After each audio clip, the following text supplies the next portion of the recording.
आवश्यक है। इसलिए आवश्यक है कि राम मंदिर बन के जानते क्या संदेश देगा? दुनिया का इतिहास भरा पड़ा है कि भाई भाई की गर्दन काट के गद्दी पे बैठा, बेटा बाप को मार के गद्दी पे बैठा।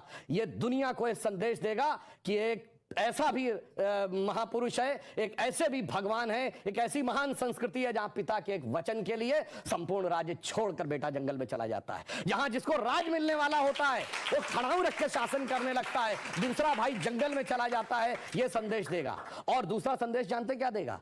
आज दुनिया में देखिए क्या है, रशिया ने यूक्रेन पर अटैक किया हुआ है, हमास ने इजराइल पर अटैक किया हुआ है, चाइना ने पहले तिब्बत को एक्वायर किया, अब ताइवान के ऊपर नजर है, कुवैत को इराक ने कैप्चर कर लिया। एनेक्सेशन, सब्जुगेशन एंड डोमिनेशन, पूरी दुनिया में कॉन्फ्लिक्ट है।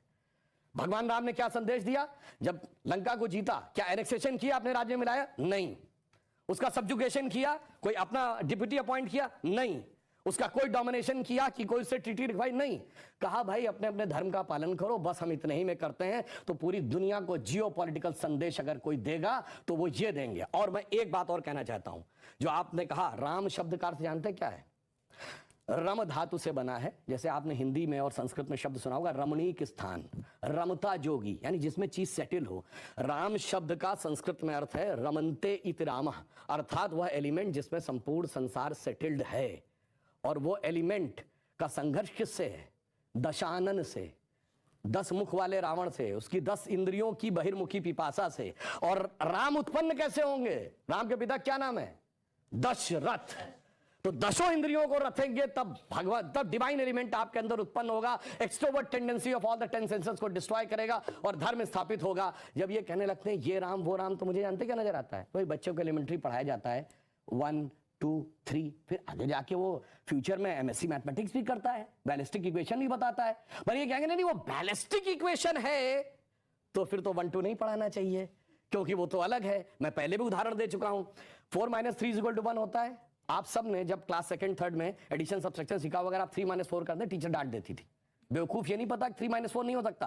पर 3 - 4 होता है -1। ये बताएंगे -1 का स्क्वायर रूट होता I, जो सारी बैलिस्टिक इक्वेशंस का मेन अंग।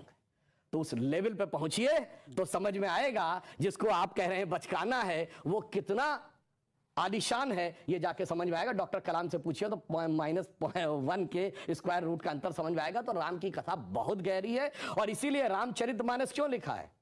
राम के चरित्र को मन में धारण करिए। रावण हर चीज में राम से बड़ा था जब राम लीला कर रहे थे, वैसे तो वो ईश्वर है, हर चीज में बड़ा, पैसे में बड़ा, उनके बाद सोने की लंका, उसके बाद रावण रथी विरत रघुवीरा। अगर देखा जाए पावर में उनसे ज्यादा बड़ा, 10 आदमियों की ताकत उसको, उनसे बड़ा पंडित मुस्सा जोधा और ना कोई दूजा है, अपने शीशों को काट काट शंकर को मैंने पूजा है। वो कहता है इतने बड़े पुजारी तो राम भी नहीं थे, फिर किस कारण से वो हार गया? चरित्र में राम बड़े थे। इसीलिए तुलसी ने कहा रामचरितमानस। और चरित्र की याद दिलाएगा यह मंदिर, जो सिर्फ भारत के लिए नहीं पूरी मानवता के लिए श्रेष्ठतम मानवीय मूल्यों का प्रतीक होगा। इसलिए 21वीं सदी का महान भारत बगैर राम मंदिर के संभव नहीं था। इसीलिए अमृत काल के उषा काल में राम मंदिर उभर के सामने आ रहा है।